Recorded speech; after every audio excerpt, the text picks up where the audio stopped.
Hello and welcome. Thanks for coming in on this rainy day to let us talk to you a little bit about some amazing investigative work and the commonalities of how this work is done. And you might think there are no commonalities because the projects themselves are very different. We're going to be talking about extrajudicial killings, drones, and warfare, and kind of how generative AI gets it wrong, essentially, in terms of bias. And those are very different projects, and we'll start off with talking about those projects, but then we'll talk about some of the challenges to pulling those projects together in terms of the data and the information, and a lot of those challenges cross the borders of every type of investigation you do. So the hope is that you'll leave today thinking about kind of some of those commonalities and why having a methodology for how you're going about your investigation is so important. So, sorry. So today we'll have Nazmul, Ahasan, Nikolaj, Houmann, Mortensen, got it right, and Leonardo, Nicoletti, talking about their projects.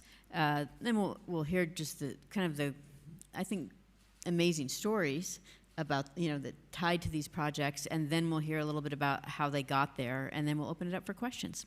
So I'll let you all take it from here. It's this button.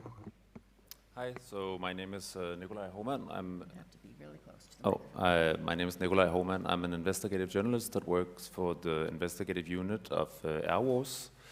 And I'm here to tell you about a collaboration we did with the German magazine Der Spiegel on a particular type of Iranian attack drone that Russia employed in Ukraine. It's the so-called Shahed 131 or 136, which is a suicide or kamikaze drone, meaning that it crashes into its targets carrying explosives. These types of drones only cost a fraction of some of the most used missiles, Russia's most used missiles, but they have a very long range, so they've become this very simple and cheap way for Russia to attack inside of Ukraine, far beyond the front lines, basically, and also to overwhelm the Ukrainian air defense systems. Our research and the data we collected on attacks show that they became a key part of Russia's invasion of Ukraine.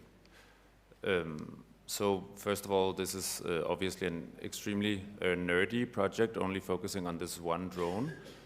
But there's a number of reasons why the rise of the Shahed drone is significant. Obviously, the importance it has for the war in Ukraine, but also what it tells us about a seemingly closer military collaboration between Iran and Russia. And then this type of drone may also forecast something more general about the future of warfare, because the scale to which drones have been employed in Ukraine is unprecedented. And basically all experts we've talked to expect that smaller militant groups or lots of other nations will develop very similar systems to these types of drones, which potentially makes long-range cross-border attacks far more feasible in conflicts worldwide. And we saw it actually just last week that this particular type of drone came into the center of the world's attention like never before, when it was reportedly more than 100 Shahed drones that Iran launched in the attack on Israel. So this project was part of a larger project we did, or this story was part of a larger project we did on drones in Ukraine in general, and how Western tech especially ended up in these drones. But this particular piece focused on the first whole year that the Shahed drones had been employed in Ukraine.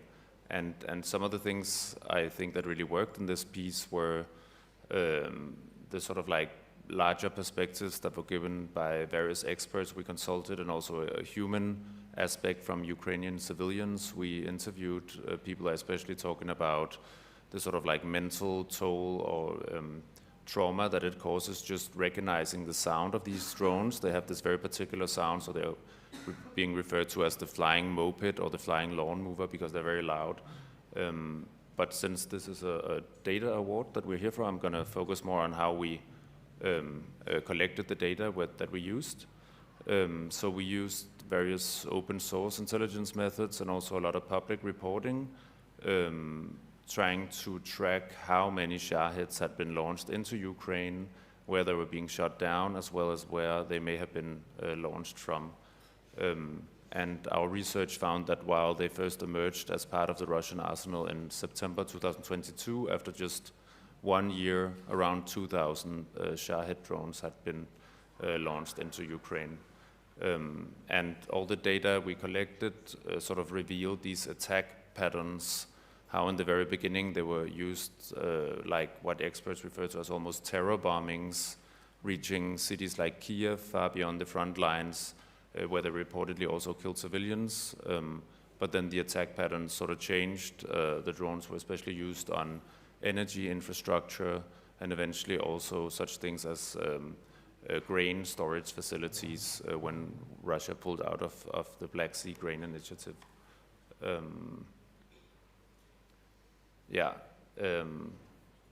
So the data, it ended up showing how the Russian stockpiles seemed to be running low in early 2023, and then the pace and intensity of attacks increased significantly during the spring at the same time as the Ukrainian air defense systems were running low on ammunition.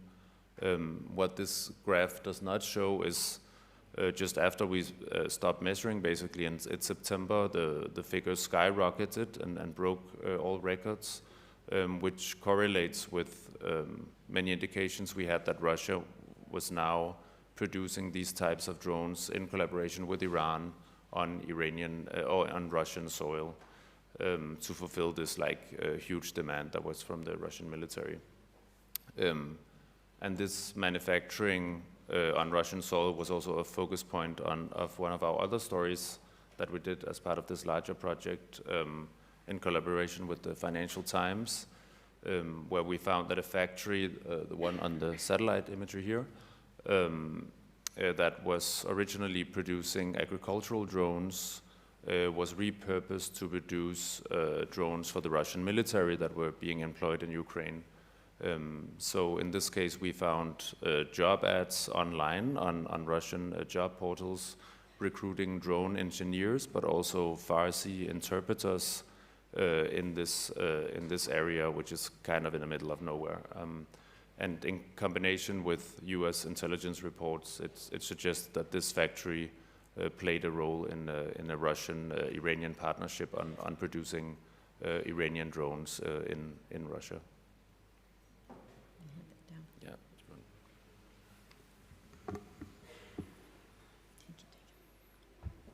Hi, I'm Nazmul Ahasan. I'm a journalist with Bloomberg News. But the story that I'm going to talk about is about Bangladesh, where I come from. And before I joined Bloomberg, I published this story with Natural News. It's a Sweden-based news outlet focusing on Bangladesh.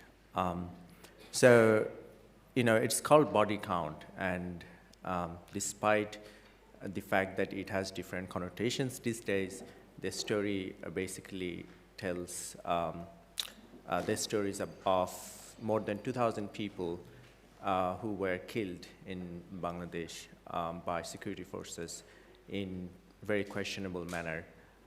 We call them extrajudicial killings, and we imply that these are intentional murders of people for political reasons, for just corrupt reasons. The story is essentially we built a database of the people who were killed. We collected their names based on the data collected by human rights defenders in Bangladesh over 12 years. But it is currently the version of the data that you are seeing right now is very, it seems very structured, but trust me when I say this, it wasn't structured at all. You know, I was thinking in the morning that compared to my colleagues' projects, this is pretty, the data was collected very manually and by humans and over a large period of time. And the data was not designed to be presented in this manner. They were just, you know, in a spreadsheet, they were just listing people's name. They did not think about, for example, the location where these killings took place. They did not think about the need to support their allegations that these people were killed. They did not feel the need to properly document the data, let's put it that way. So in the end, what we ended up showing is that there is a this is the map of Bangladesh, by the way, and we ended up showing that there were certain years when the killings really spiked. In certain areas of the country, the killing disproportionately spiked during certain time, certain period. We also showed that during election periods, particularly, the killings really spiked, as you could see in 2014 period and 2018 period, the killings were really increased. And we also showed that politically charged killings in certain years were really high. For example, we showed that in 2009 and 10, which was not an election year, that there were only 5 people who were killed who had political connections. In 2011 and 2012, there was just 1 person who was killed who had some political leanings. But in 2013, when it was an election year, many people were killed who had political connections, who had affiliations with political parties who are the opposition to the current ruling regime in Bangladesh. So this is it, for me. We'll describe it later. Thank you.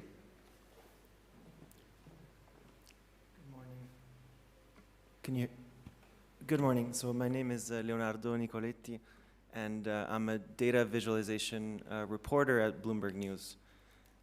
So the story I want to talk to you about was a really ambitious data investigation into text-to-image generative artificial intelligence. And it's an investigation in which we found that generative AI doesn't just, replicate stereotypes, but actually takes them to extremes much worse than the real world. So how did we get there? It all started at the end of 2022. Really, it was like the Wild West for generative AI. You had all of these companies and developers putting out models into the world.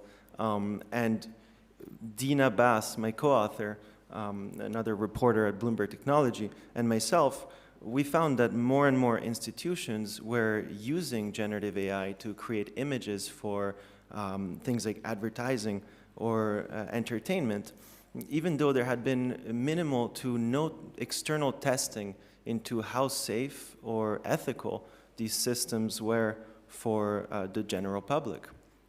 And so we decided to test one of the most popular open source and most widely used models for AI-generated images. It's called Stable Diffusion. We downloaded the model on our computer, and we started to generate images related to job titles or crime. And as we generated more and more images, we saw that the keywords we used heavily skewed the AI model towards a representation of a particular demographic. And for example, here's a sample of images that Stable Diffusion created for the keyword CEO. Here's another sample of images that the model created for the keyword housekeeper, keyword judge, and inmate.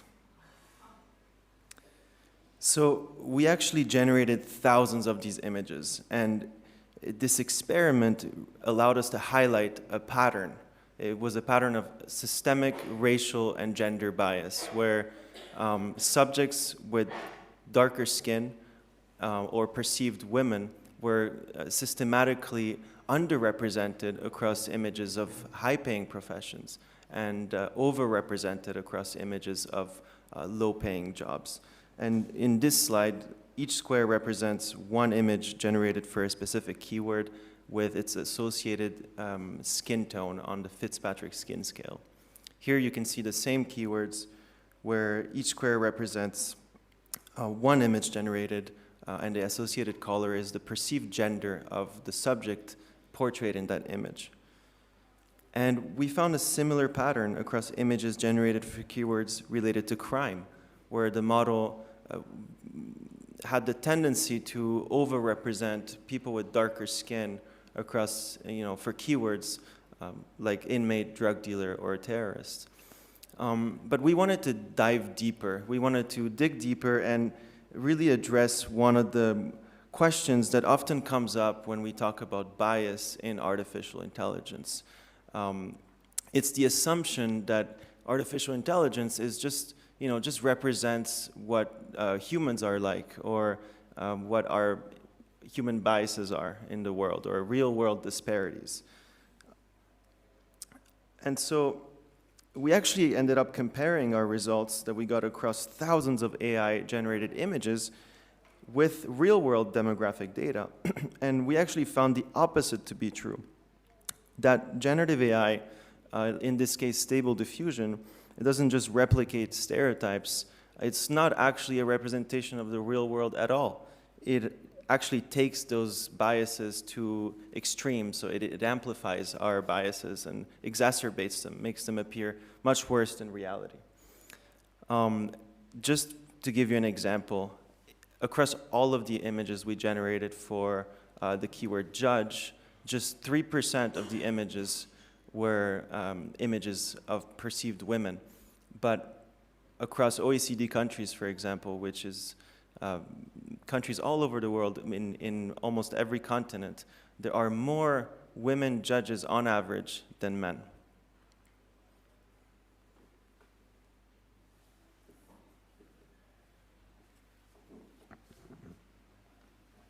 Right. So a little bit about how we actually pulled the data for our story.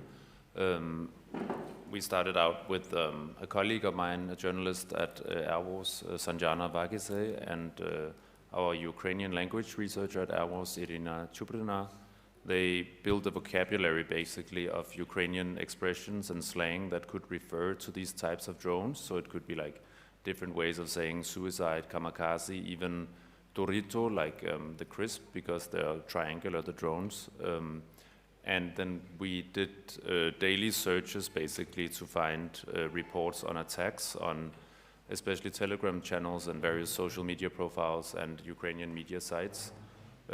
So the gathering in our case was also really manual. Actually, there was always this human element of particularly verification, which kept us from automating it basically. And though this was a large team effort, as you could see on one of my previous slides, it was particularly Sanjana that was like a central force behind this. She had this very depressing morning routine for months, where the first thing she would do when she got up was to like search through all these Telegram channels to see if there had been any new Shahed strikes, and then paste them into our massive Google Sheets that we were working with. So we focused on these various trusted OSINT accounts and verified OSINT accounts that were quoting Ukrainian officials, or Telegram channels that were directly affiliated with the Ukrainian Ministry of Defense, or government affiliated in other kinds of ways. And then for each of these reports, we had a process of verification and cross-referencing, where we were looking into like local and regional Ukrainian media sites to see what they were reporting on the incident and whether it matched what we heard from the Ukrainian government sources. Yeah, so I've made this sort of terrible slide here just to show you the sheet that we are working on. As you can, this is like how the columns keep on, like just to show you all the information we basically pasted from each report on an attack. which eventually enabled us to produce maps on attacks where the drones were shot down, where they were possibly launched from, maps that were also sort of interactive, at least like transparent in the way that you could look into each attack and see what the source from Telegram and so on was in every case. And just a tiny bit on the other story I mentioned on the facility in Russia. I basically just spent a lot of time on like Russian job recruitment sites, searching for various Russian keywords that could be relevant, and eventually compiled this list of around 40 jobs that involved like drone engineers or Farsi interpreters in this small economic zone where we were suspecting that this factory was going to be operating. Yeah, and it was some very interesting job ads to find, because they went into detail with you had to be able to do reverse engineering, for example. The interpreters had to expect to be traveling and perform simultaneous translation, but also translate technical documents. And the way we sort of located where this factory was that we knew an agricultural drone company was present in this special economic zone. And then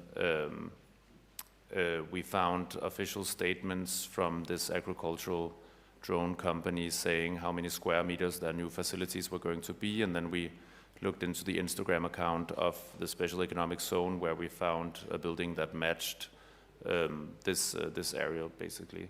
And then eventually, while we were working on the story, the White House then published a satellite image, which was the one on my previous slide, where they said we suspect that Iranian drones will be produced in this facility, which was the same one that we had located. Yeah.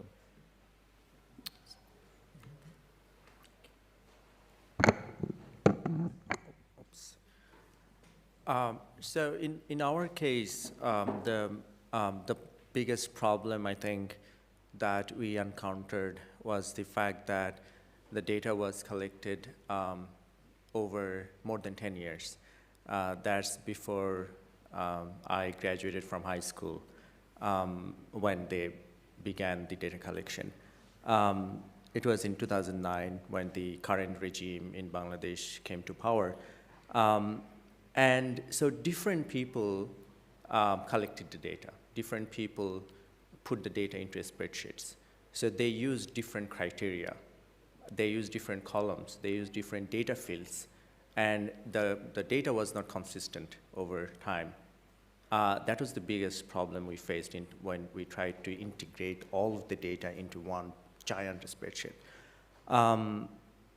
And sometimes, since it's about Bangladesh, like names, Bengali names of individuals, of locations, of even date formats were different than the ones that are used in English-speaking countries. So, for example, one person would spell the location of one place in a certain way. Another person would spell it in a different way. So it was really hard to automate the whole process, and the formats were so wildly different that like it needed a lot of human interventions. And in some cases, as I said, it wasn't designed, the people were not collecting data in the hope that 10 years later someone would do a data story about it. So they did not, for example, collect appropriate descriptions. For example, they were saying that this person was killed by police in an extrajudicial manner, but they did not describe the circumstances of it, for example. So what we did, we had to verify all of this. So we had to employ about a dozen people in total, including me, who actually researched, who went to archives in local press, who want to go through other archives materials to at least find one secondary source which would also back up the original claims.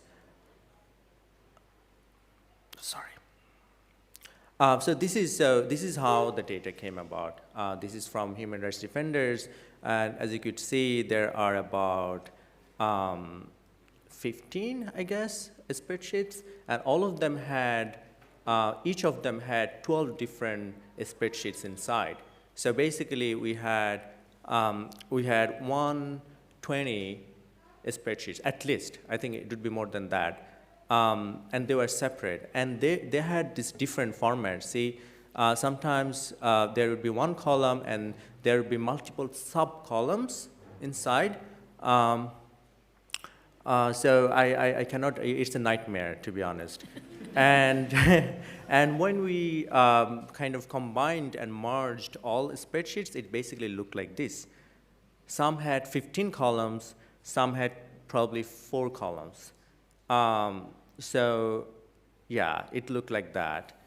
And sorry, the professor that I really worked with, he said he didn't he hadn't seen in like an atrocious data set like this. So we had to kind of go back and had to basically, you know, just to go back to my first table, sorry. Yeah, so to basically prepare it as a kind of a structured data, like the same person, the name, the same spelling of the security agencies responsible, the same spelling of the location, for example, the same format of dates, and along with description of the incident. So we had to do it entirely manually. But some things, for example, once we were able to use the same format for dates, we were able to, for example, analyze the data over time. When we had the same spelling of locations, we could, for example, use an R program to find the coordinates of the location, and then we could build the map. So I think the biggest takeaway from our experience was that once we were able to structure the data, the rest was much easier. The rest was like analyzing and finding insights into data and then writing it up. And yeah, that was all about it. Thanks.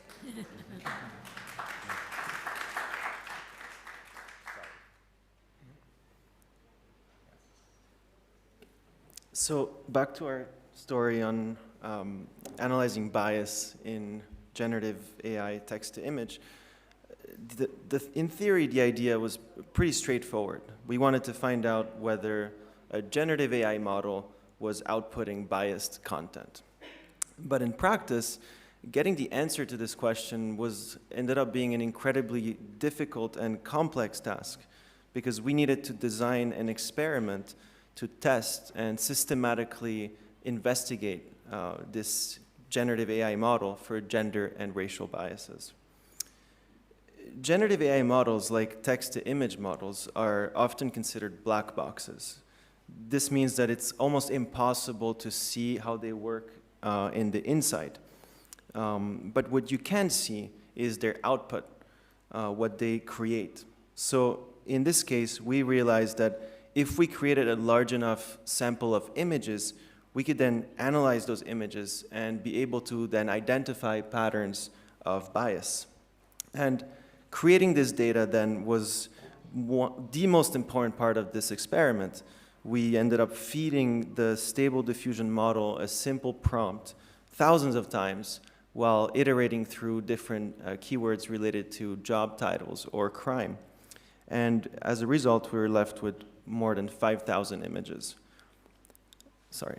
And I just want to say this process took a really, really long time because generating images with the diffusion model actually is very computationally expensive, and it's expensive in terms of money if you run it in the cloud, and also in terms of time. So what we ended up doing is downloading the model and generating all these images on a laptop. And the process took just several weeks of just waiting for all the images to be created. And so another really challenging part of this project was to go from our 5,000 images to a data set that could actually be analyzed, like a spreadsheet. And in order to do that, we had to come up with proxies for, to measure gender and racial bias. And we had to classify the data into different categories. So in this case, we use skin tone and perceived gender. And categorizing and classifying these images also was incredibly challenging. So we used a combination of automated and manual methods. For skin tone, we actually ended up cropping each image to the area around the face of the subject, and then we used Python and an algorithm called the YCBCR algorithm to extract only the pixels that represented the subject's skin. Obviously, this is not perfect, and you can't control for shadow or highlights on people's skin, so many times it was more accurate than others. But finally, we averaged all those skin pixels, and we used another algorithm developed by dermatologists to map each average skin tone to a scale called the Fitzpatrick skin scale. The second massive challenge was to categorize the images into gender categories, in this case, perceived gender, because these people are fake, they can't self-identify. So for this, we couldn't rely on an AI system because, surprise, surprise, AI is actually really bad at predicting gender, especially for people with darker skin. So for that, we ended up building an internal application for our newsroom to manually label every single image. So we had multiple reporters from across our newsroom, across departments of Bloomberg News, that actually went through every single image and categorized it into one of 3 perceived gender categories: man, woman, or ambiguous. And I want to say that our methods for this investigation were heavily inspired by the methods of 2 pioneer researchers in the field of AI bias research and algorithmic auditing, Dr. Joy Bulamwini and Dr. Timnit Gebru. Their paper, Gender Shades, was one of the first studies that quantified bias in images. And so, really, it's only after all of these steps that we could actually do our analysis and get results for this data that we had. So I think this is the main lesson for me, at least, to be learned from doing journalism that involves algorithmic auditing. It's that the creation of the data set is often a huge part, like 95% of doing these kinds of projects, and it's extremely time-consuming. And the second lesson that I think is really important is that not every aspect of bias can be quantified into data points or statistics. What you see here is called an average face. So as part of our analysis, we actually did another more both quantitative and qualitative method. It's called face averaging, where you take all of the images for one keyword and you align them and average all the pixels together, and then you're left with these average faces. For me, I think these average faces do a much better job at describing the patterns of gender and racial bias than looking at proxies like skin tone or perceived gender could do alone. Thank you. That was great. I'm sitting here taking notes because I realized after you all started that I didn't actually properly introduce myself. And so my name's Cheryl Phillips, and I've been doing data journalism for a really long time. I teach data journalism and investigative journalism at Stanford and run a small organization called Big Local News, which is a data sharing platform and collaborative effort in support of local news, where we release data and we try to teach journalists how to use it for important accountability stories. But the thing that I think is so amazing about these three projects is they're each very different, but every single one of you used manual processes to be able to get to where you could tell these very important and critical stories. And it sounds like, you can tell me if I'm wrong, but that was probably the bulk of a big percentage of your time was spent getting the data into the state that you needed it to be able to pull out of it your key findings. Is that how you would describe it? I'm just curious about that, how much time it actually took. Yes. All right, is it okay? Oh, so in our case, I think that's yes, I totally agree with that. It took us, as I said, we had the rough data. It took us about, I think, a year on and off, more than a year on and off, for at least 6 people who worked on it like for a longer period of time to actually pull the whole thing off. I think people would relate to it. When we progressed, we started to become more ambitious. We wanted to do that, and it took time. But cleaning the data was the biggest challenge. Creating a clean database out of almost, in your case, almost nothing. In my case, a very raw data was the most time-consuming. I would just give you one example. In the location section, for example, we had, as I said, for example, in Italy or in America, there are counties, there are districts, there are states, like different units of administrations. In our country, it's the same, but we don't have a standard address system. Like you have zip codes, for example. We have that, but no one uses it. So that basically means we did not have any address or any location of so they just use the district's name. It would be Dhaka, Bangladesh. It would be, sometimes they would use sub-district's name. Sometimes they would just use the name of a village. So first process involved kind of categorizing into sub-district and district levels. And then comes the spelling. You'd spell Chittagong differently. You would spell 4 or 5 different versions. So you had to make sure they conform. And then our program that we used a different, like the spelling standards of 10 years prior. That means that the currently used version of the spelling is not recognized by the R model we are trying to use here. So we had to go back and then fix the spelling in accordance to the version that the R program used. So multiple layers of cleaning and fixing the data was what took the most time. Anybody else want to add to that? Or? Yeah, I mean, for us, I think ours is also an example of data journalism where you don't need to be super tech savvy or have like ideas like super advanced methodologies. In that way, it was quite manual.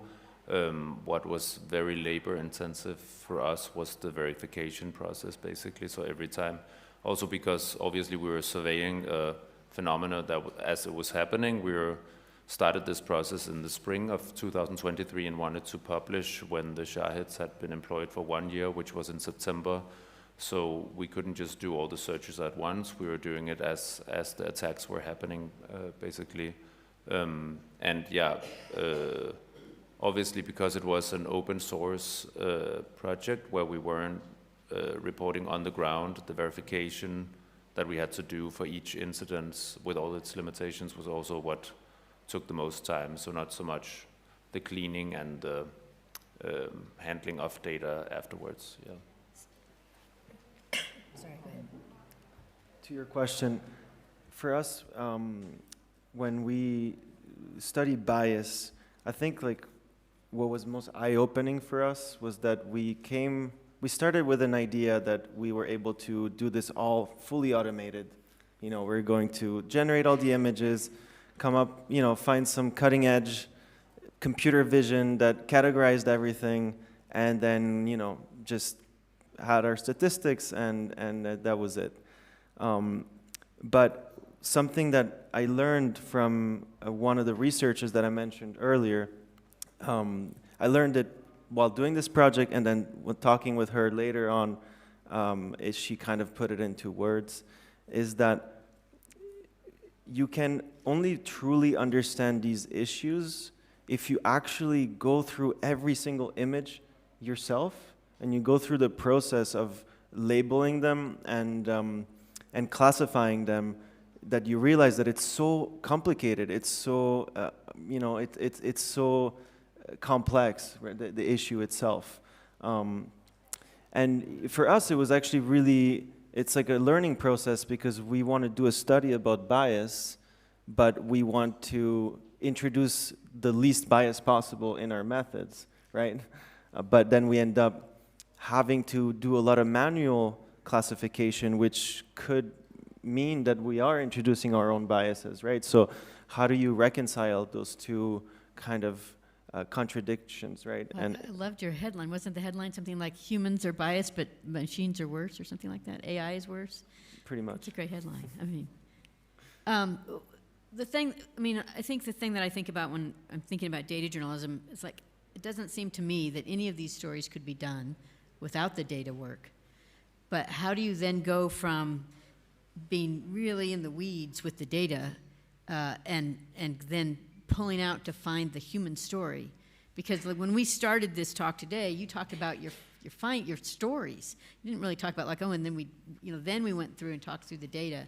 So when you're trying to tell the story, how do you decide, oh, this is what we're going to include?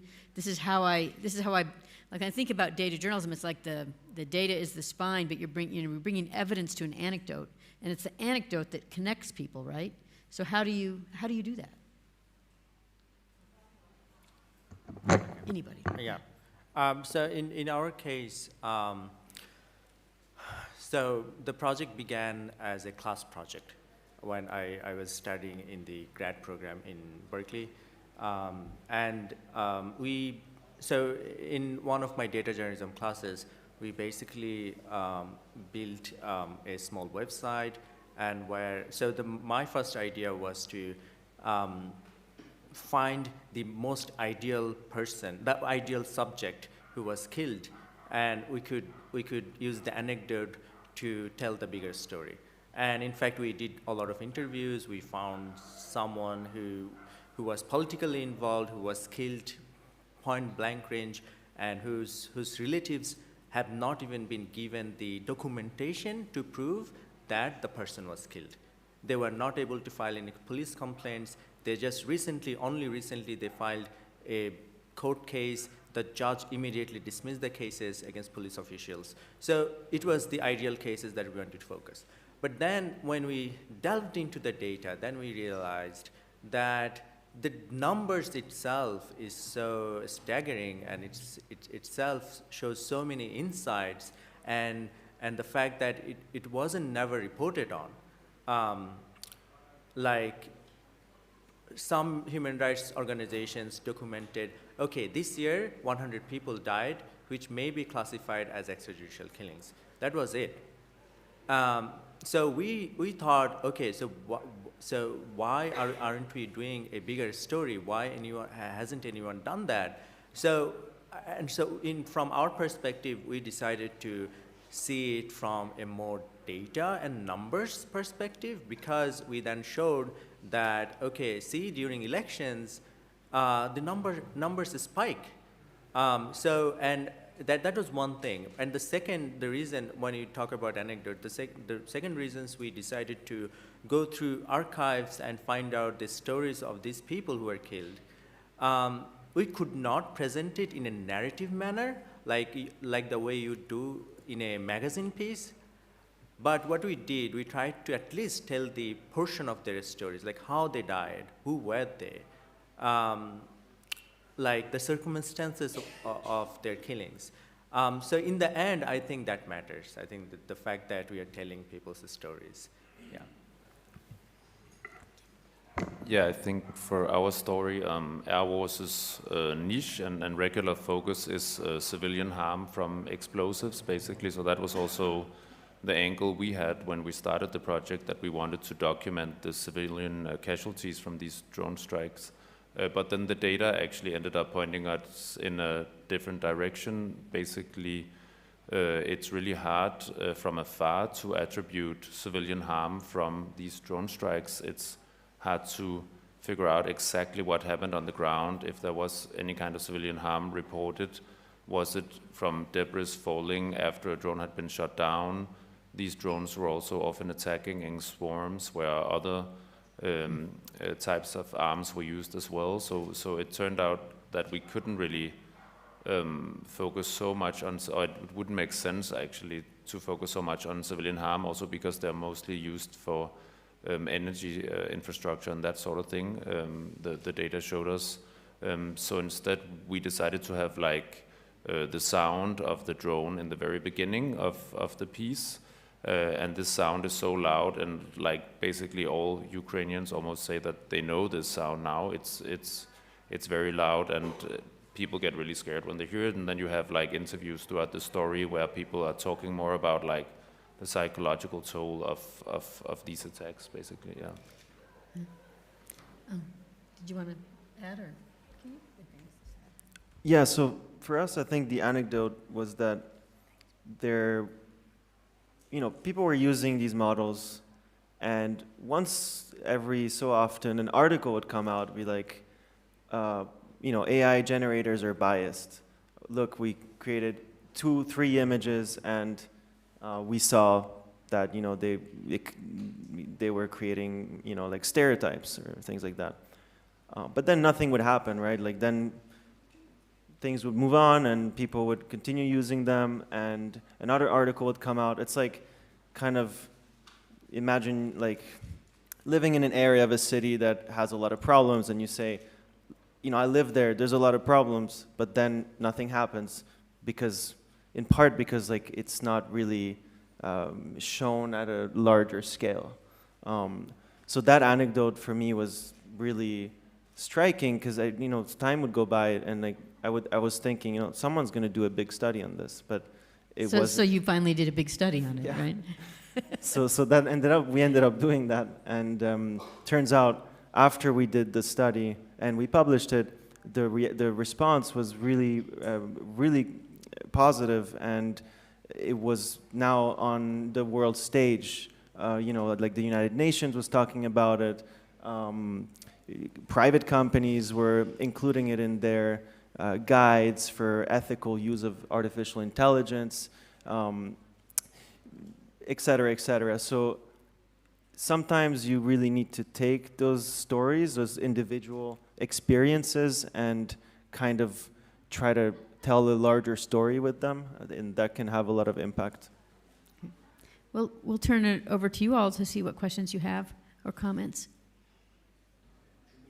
2 minutes, okay.